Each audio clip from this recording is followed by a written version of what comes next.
you and the members of the western side of the clubs here in the county. We always appreciate the opportunity to come over and let you know what went on during the 90-day session. We've kind of been on that circuit for the last week since we came home. I did a lot of talking last night, or 2 nights ago, down at the 4th and 5th. So I think we're going to let the senator tell us, and I'm going to ask him to talk to us about a couple of things. First, let me tell you on your tables, on the Charles County delegation letterhead, there is a review of all the legislation that we worked with the county commissioners on behalf of the constituents of the county. So it'll tell you what passed. Pretty easy year this year for that.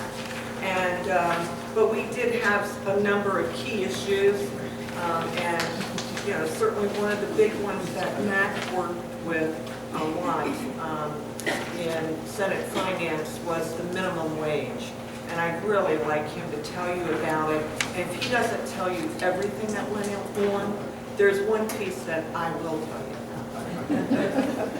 First of all, thank you very much. I first want to say this is going to be our last opportunity when the 4 of us speak to the Western Democratic Club with one of our valued members, Peter Murphy. And I've had the opportunity to serve with Peter for the last 8 years, and he's done an incredible job. I was quite frankly disappointed that he was decided to give up the seat at the House of Delegates because he's just been such a rising star. And he's done some really great things for Charles County. Very quickly get into a couple of issues. One issue that I think as Democrats we have to understand, there's a lot of political fodder, political spin on what happened with the Affordable Care Act and Maryland's effort to roll out the Affordable Care Act. First of all, let me tell you that, and I've gotten a lot of criticism. You know, there are folks and some of the media said that the legislature was protecting Anthony Brown, you know, that we wouldn't allow an investigation to occur. And I would tell you, Delegate Hammond and myself chaired the health care issues, and we chaired the oversight committee. And very intentionally, we did not let an investigation occur while there was no enrollment. Because what we had an IT system that wasn't working. It wasn't working, but we had an open enrollment. People, Marylanders, were entitled to health care, and we had to get them signed up. To take a full-scale investment, and a lot of that signing up had to be done manually. The system was only operating at best about 50%. So we had some choices to do. Do we try to protect them while they go and try to get the system corrected because they were trying to do that, and at the same time get the thousands of Marylanders that were now entitled to health care and get them enrolled? So if we had an investigation going, all the concentration would have had to be going into a full-scale investigation. What we decided to do was the administration made available the audits, the federal audits that were occurring. We had Office of Legislative Audit go through those to see if there was anything that was appropriate. They concluded that of the information they looked at, there was nothing inappropriate that was done. There was definitely some mismanagement that occurred there.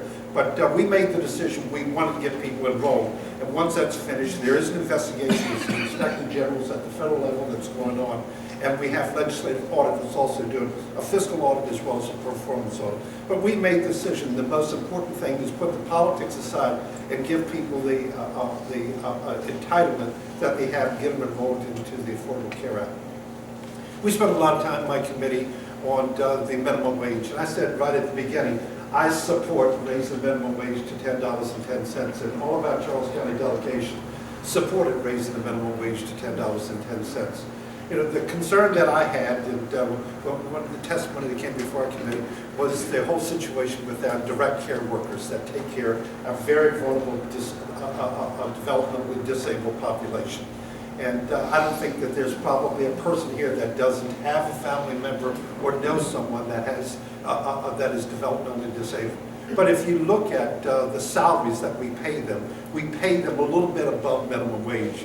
Right now, before we made the adjustment, they were about 35% above the minimum wage. And these are people that we entrust to take care of a very vulnerable population. They're self-supervised a lot of time. When somebody is assigned to a group home, they don't have a supervisor there. So it's very important that we have good qualified people, and it's very, very hard to pay them $10 or $12 an hour to do that job. If we hadn't addressed it, when the minimum wage got to $10.10, if we had not addressed it, they would have been 5 or 6% above the minimum wage. These are not minimum wage jobs.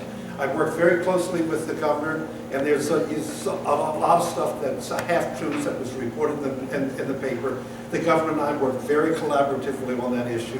When we first addressed it right at the beginning of the session, he pledged me that he would work with me. What the difficulty was is when we got to March, we had a $250 million revenue write-down. And to try to find out how we were going to afford it, first of all, to accommodate in order to make this pay increase, because it was very, very difficult. So we spent a lot of time negotiating over it. And the reason why it was stretched out that additional year on the Senate side was just how you try to make it budgetarily. So it was a labor of love. We worked very, very closely together. And at the end of the day, I think all of our members, both the House and Senate, were very satisfied. That is, we increased the minimum wage. We didn't leave behind the direct care workers. So I'll be happy to answer some other questions. We had a lot of other issues that came before my committee. We passed a prevailing wage law that was very important to folks in the construction business, especially those labor in the building and trades that build our schools. We moved it from 50% down to 25%. If you get 25% or more state participation in school construction projects, they're subject to the prevailing wage laws. So I'll be happy if there's any interest in any particular issue that came before my committee when we finish up our presentation. So, Madam Chair, who's going to be next? Why don't you go and finish up? I'll go briefly. Well, and I'm sure that we're just doing a general unless everybody has a personal question on why an individual voted this way. I don't really want to get in that unless y'all really want to know. I do know that one of the things that I'm sure Max is going to talk a little bit more, Sally, about the windmill and all the stuff that we did. I'll leave that to Sally because I know that that was in her committee. But I do know that it was a hard piece of legislation that we all worked on and we all lobbied. This is something we all worked heavily on trying to protect the Pax River and the jobs and potential loss of jobs in Pax River, trying to balance that with the benefit of wind energy. And I think that was one of the times I really saw our entire Southern Maryland working together, lobbying the entire General Assembly to try and understand something. So I was very proud of that. I know one of the things that come through my committee yet is kind of a slow year, but we did have the speed camera legislation. That's one of the things that is stuck in everybody's craw a little bit. And one of the things we're able to do is get the oversight in there for the speed cameras. Another thing is there's no more bounty system, because the way it was is if a business owned speed cameras, what they would do is they would get paid per ticket that they gave out, which kind of entices you to give out as many tickets as possible, especially because it's a civil penalty. Not a lot of people would challenge them. And that's never sat well with me, so I was able to make sure we have no bounty system. Now when municipalities rent these cameras, they merely pay a flat fee. So there is no enticement to give out more tickets. Plus we're now making it beyond the ombudsman, so you can challenge. Instead of going to court, you can actually have your ticket reviewed before court. We also set in a penalty. If you have more than 5% of the tickets in one given month are erroneous, and the makers and the people that control it have to pay a penalty. That was one of the few pieces of legislation. Another one that was what came out was about the cell phones. I'm sure you know you've been working on this in cell phone and texting while driving. And there was a bill that came out called Jake's Law, and I'll say that it was an important bill. Basically, it doesn't. Any kind of time you had problems, death, injury on the highway, there is no way to undo that. But what it did is it gave up to 12-year penalty for somebody being injured or killed in the process while they're driving and operating a cell phone, either talking or operating. Now, one of the things we were able to do, because again, sometimes good ideas don't always make good legislation. The original bill forced an individual to turn over the passcode to their phone to an officer. Very much like if you get a DUI and there's somebody injured, they can automatically take your blood. Even if you don't give them permission, they'll take your blood if somebody's injured. They get that blood alcohol level. But not quite the same application for a cell phone, because there is no emergent situation where basically that information is preserved. Unlike the alcohol in your blood, which will dissipate over time, there is no emergency requirement. So we were successful in putting out a piece of good legislation versus the original legislation, which was just almost a knee-jerk reaction. because we understand that people lose their lives. The young boy Jake lost his life, but we also want to put out bills that will actually work and not be challenged and overturned by the Court of Appeals. So we're very successful in that. As y'all know, we had the marijuana decriminalization, which is, you know, a little different, and I'll say that I'm up in the air about how we're going to handle marijuana, but I'll tell you at the end of the day, the reason I did not support that, and I got to say that because there's a misnomer. It's still a crime. It's just, it's a ticket. They can't arrest you. This almost goes hand in hand with the problem we have since we have a commissioner system. With individuals, we're just constantly cramming up the judiciary system. They're not getting out, they're sitting in for the weekend. If they go in on Friday, they're not even going to be heard until Monday. They're not getting a good bond. So what it did, you can no longer arrest somebody for having 10 grams or less of marijuana, which is about 2.5 fingers in a bag of marijuana for those from the old school. Excuse me. I used to be a prosecutor. You think about 15 joints, right, you know, 6 months. But the issue to me was because drug paraphernalia is still an arrestable offense. So the way the law works and the way it was passed is the only way you cannot get arrested for possessing less than 10 grams of marijuana if it's stacked up in your hand. Because if it's in a baggie, if it's in a joint, if it's in a blunt, if it's in a bowl, if it's in anything, or if it's being smoked, it is also paraphernalia. Ergo, you can and will still be arrested. So to me, it was one of those trying to do the right thing, but at the end of the day, we kind of got halfway there. So I'm sure we'll fix that next year. But we, you know, I understand the direction we're going. I just like to do good law, not just law. But we also, we've heard of the film tax credit, but I know some folks might have heard with the House of Cards. Well, it's a little odd, and I'm sure Matt can give a little information on this, but at the end of the day, that show being shot in Maryland does make a significant amount of money. $191 million, that was the quote we heard. And I have to believe, this is my party speaking, so I believe them. So there is, you know, while there are some gives, there's some takes, there's also some gives. So, you know, we gave a little bit because this is what helps the small businesses. Every time they shoot this show, there's a multitude of small businesses that make their living, from caterers to construction. And so this is one of those things where you give a little bit so the small business can survive. And again, you know, the minimum wage bill, I think, you know, we all came to a consensus on that. We figured, I don't believe at all that it was the only silver bullet for poverty, and I hope that our healthcare system, because I do believe that that's where, between the two, the healthcare and increasing the minimum wage, I do believe we're going to be helping the lower and middle class, or helping the lower class get up to the middle class. So I believe with the 2 fixes that we've got in this year, we're well on our way to helping our entire communities. That's about it. So we're gonna let Peter go last, but I too would like to join in the sentiments of my legislative colleagues here and say it's been a joy to work with Peter. 8 of my 12 years, Peter has been at my side, and this year, folks, I will tell you, Peter Murphy had the best year he's ever had in Annapolis. More legislation, worthwhile legislation. He did an incredible job this year. He's garnered the respect of everyone in Annapolis. And while I too am very sorry that he is not going to continue on with us, I do wish him the best in everything he does in the future. So anything that Mac does, for the most part, other than health in Senate Finance, I do on the House side in economic matters. So we've kind of, no sense talking about the same things, but one thing that CT brought up that took a lot of time for me this year was a wind bill which would affect Pax River. And I don't know if you read any of the reports in the paper, but first let me give you a little background about Pax River. Pax River spends in the economy on an annual basis $7.5 billion. There are 22,000 jobs at the base in St. Mary's County, and trust me, we all know they don't all live in St. Mary's. They live in Charles, they live in Calvary. Some of them still live in Northern Virginia. But for our Southern Maryland economy, Pax River is just instrumental, not only to economic benefits in the state of Maryland, but national security.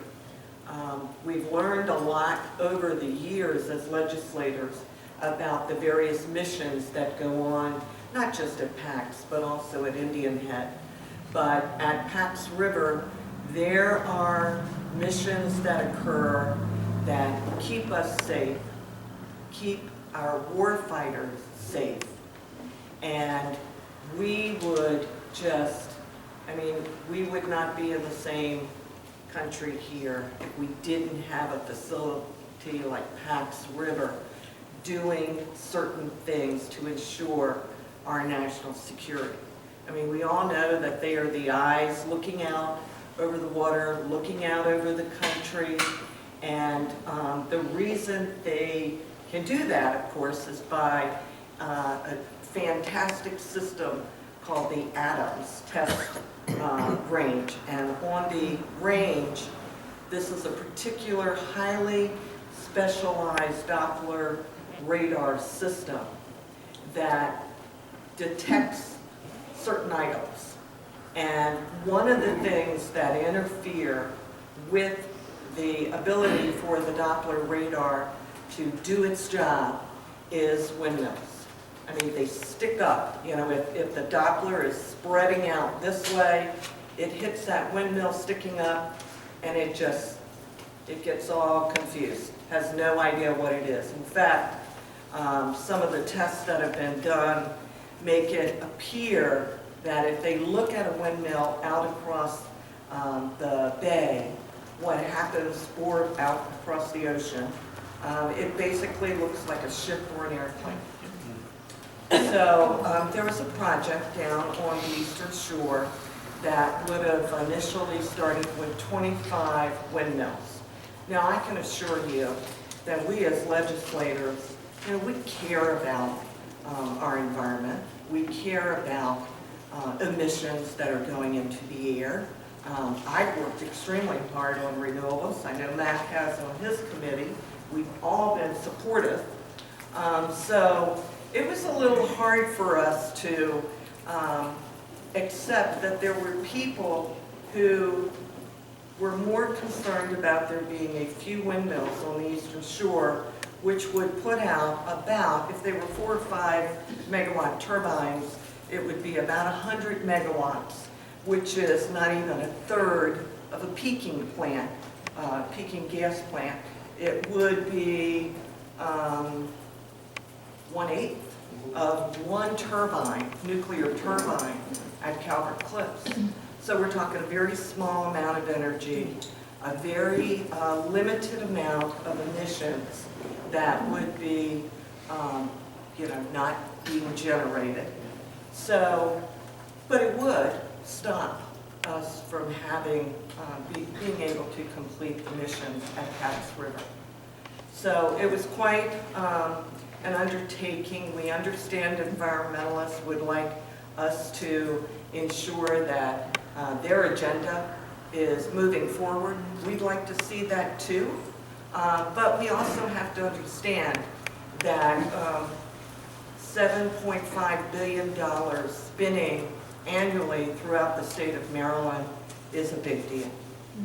A big deal. We understand that the other counties down on the lower shore, don't have a lot of money. We're very sympathetic to that. But we, at some point in time, just have to stand up for ourselves and say, enough. This is not going to work. And trust me, as those bills were being heard, I can assure you that across the country, there were other military bases looking and listening to our hearings, hoping that they can pluck that little jewel away from Maryland and take it to their own states. So the bill did pass. We had fantastic support in both the House and the Senate. It now goes to the governor. The governor did oppose the bill, and we're not real sure if he will sign it. If he doesn't sign it within 30 days, I believe it automatically becomes law. But for our economic impact, it just would have been horrible for us. So while we certainly agree that we need to do everything we can to move renewable energies forward, I like wind, I like solar, I like it all. I just don't, it just will not work in this situation. There was a study, last thing I'll say, a study from MIT, currently underway, a $2 million study. And the first thing it looked at was, number one, would there be interference by the windmills on the Doppler system? And the answer was yes. Secondly, they said, well, is there anything immediately we can do to mitigate? And they said yes. The thing you can do to mitigate is to make sure that the windmills, as they gradually move further across the horizon, that they stay within a certain height. So we provided an amendment. We looked at the MIT Lincoln study, and we made sure that the bill would state that exact thing. I mean, right now, folks, if they want to have 1,000 windmills on the Eastern Shore, as long as they're below 300 feet, they can have them. The windmills they want to put up are right at 600 feet. The Washington Monument is 555 feet. We're not talking a small structure in a backyard. We are talking a huge mega windmill. So we're going to hope that it turns out okay. So, other than that, I guess for me, I'd just like to be able to say thank you so much for your support through the years. As always, it has been a pleasure to serve each and every one of you through the last 4 years. I take your comments to heart. I always try to make sure that I understand where you are on the issues. And, it's been difficult for me because the people who elected me 12 years ago, many of them have moved on. They're not here anymore. And with it come younger people with new ideas. And I have to understand that you're going to elect me, my vote has to be yours. So I always look at the majority of the comments that we get on any issue, and that's my vote. So, again, thank you. I hope I can have your support again for these next 4 years.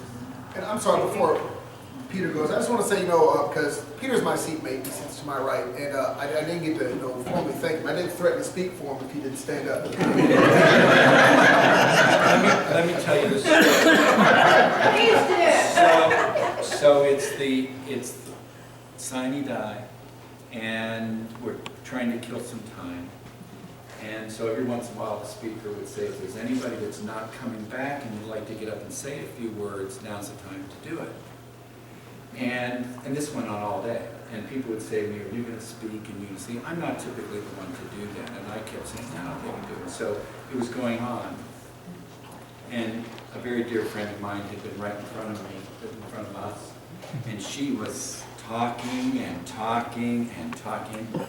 And so I heard CT say to somebody, maybe it was over me, he said, well, he asked me if I was going to speak, and I said, I thought I was going to do that, and he said, well, maybe I'll have to speak for you.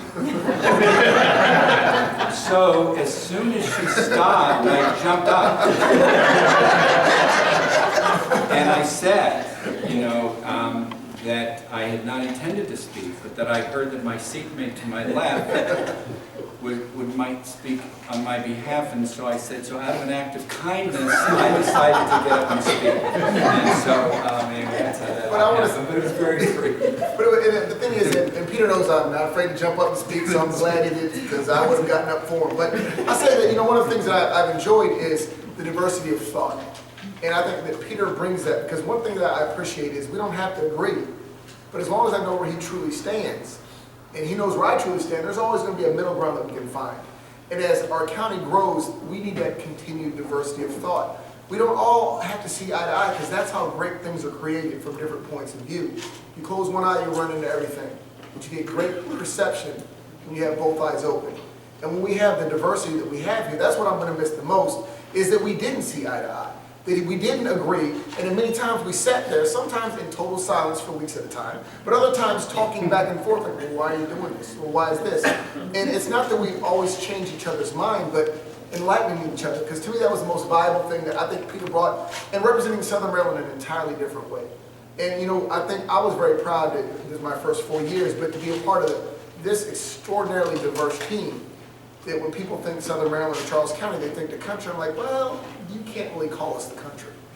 We represent a swath, a huge swath of this country. And I think that Peter brought a great deal of that, and I'm going to miss him. You know, now, beyond the fact he's made it a very tough race for us, the fact that he was very good at what he did, I think it's going to be tough to fill those shoes in his role, what he did in HGO. I wasn't here before, I've only known the 4 years, but you know, he wasn't as boisterous as I was, but he was very focused. And when it came to anything out of his committee, I could always ask him, hey, what's going on with this bill? And I could rely on his work. So I'm really going to miss that, and I know that our county may be in for a treat, you know, God willing, because I know that, you know, whatever he's going to do is going to do well. But I know at the state level, we're definitely going to miss Wheat Robbins.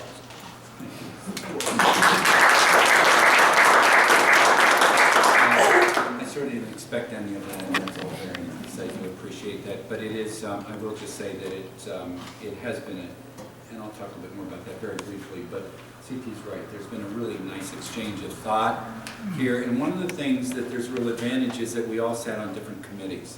So we really were able to talk to each other about bills that came through different committees, because you can't possibly know, I think there were 1,555 bills, something close to that, that came through this year. You obviously can't know all, and really even a large percentage of that. So we really did rely on each other to say, if that came to your committee, what can you tell us about, and so forth. So that's a tremendous value to that.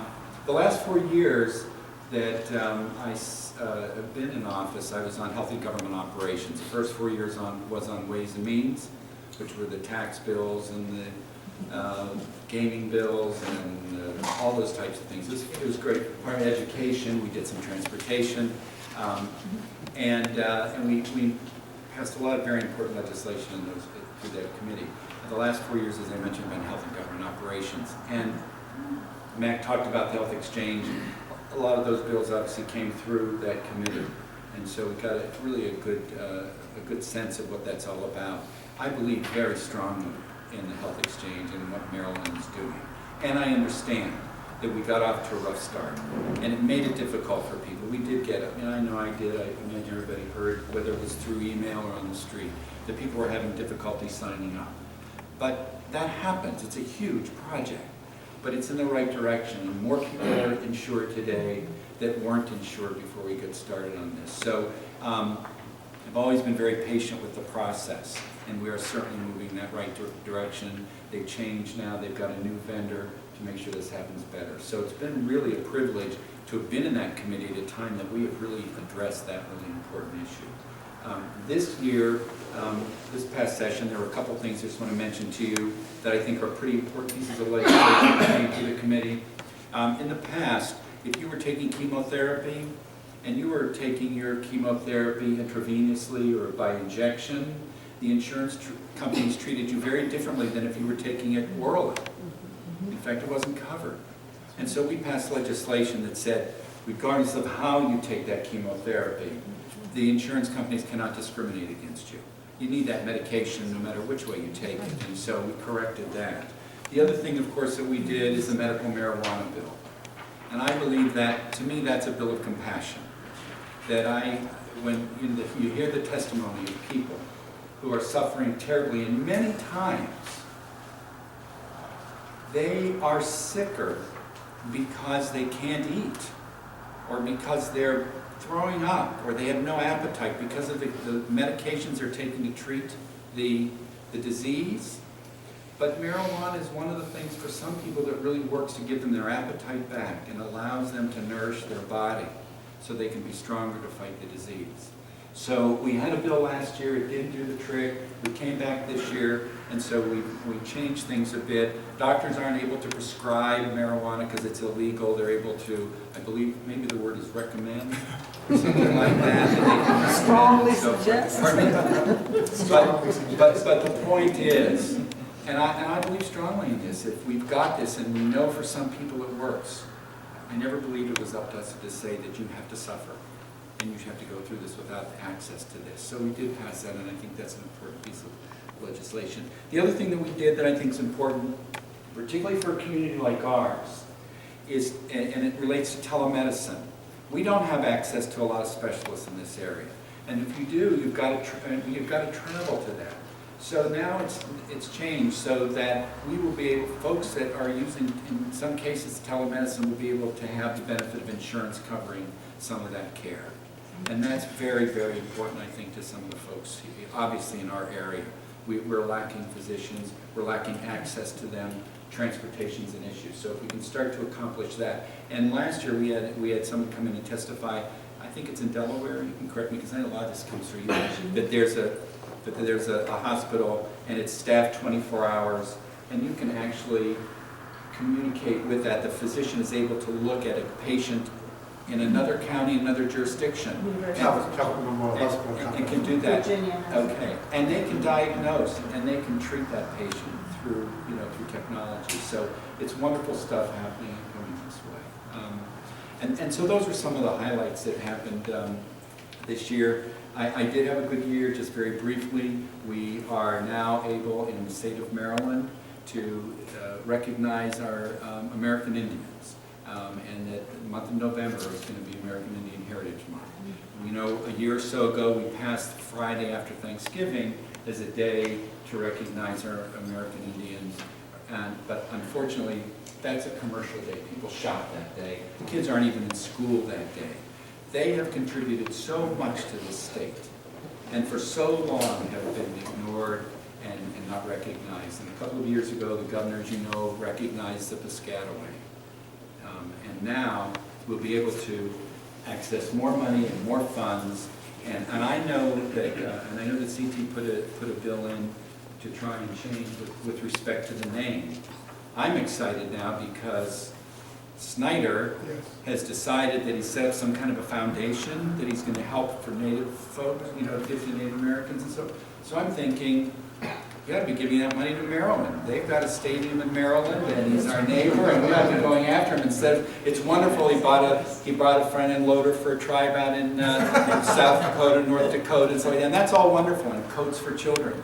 But we've got someone right in our backyard now, Lots of needs right here. and so we've got our own needs, and hopefully our folks in this state will start to benefit from that. Another real quick bill, this had to do with, related to Medicaid. I had a constituent that came to me, and people that, his children needed their medical records, they have very little money. The cost to get their medical records from the physician was $75 for one child, over $60 for another. So we passed a piece of legislation that said if you are on Medicaid, it's capped at $20. That is a reasonable, it helps the physicians or the hospitals recover some costs, but there's no reason that people should not be denied access to their medical records and get good medical care. Because while those children the parents were trying to get the money together, those children were not getting the medical care that they needed. So we got that bill through. And the other one that I think was important is that, I don't know how many states do it, but any other in the country, but Maryland now will give, foster parents a $1,500 a year income tax subtraction to cover unreimbursable costs. These folks do the good work in the county. They take care of children, build families, put out so much money of their own for these children, and so little of that money those expenses are reimbursed. They'll now at least have that as an opportunity to be able to recover some of that. So those are just some of the things that we did, and we were successful. We had great support on the House and the Senate on that. I couldn't do it without my colleagues, and certainly the Senate. The two cities were very clever. They did. So anyway, I have enjoyed my 8 years very much representing you in Annapolis. It's not like we understand what it's like. I don't think if the four of us tried to explain to you what it was really like, we could really do it. It's a wonderful experience. It's a tremendous privilege to be able to have done that. I've enjoyed it very much. But I decided that it was time for me to come home and see what I might be able to do more closely. And but regardless of the outcome, I expect I'll still have opportunities to with folks up here because I have some idea. You'll be how coming things to work. Annapolis with your 10 That's cup right, that's right. And I know who to go to now. And I know where they live. But anyway, it's been a privilege and just a delight to serve you all. And I thank you very much for all the support you've given me over the 8 years. Thank you so much.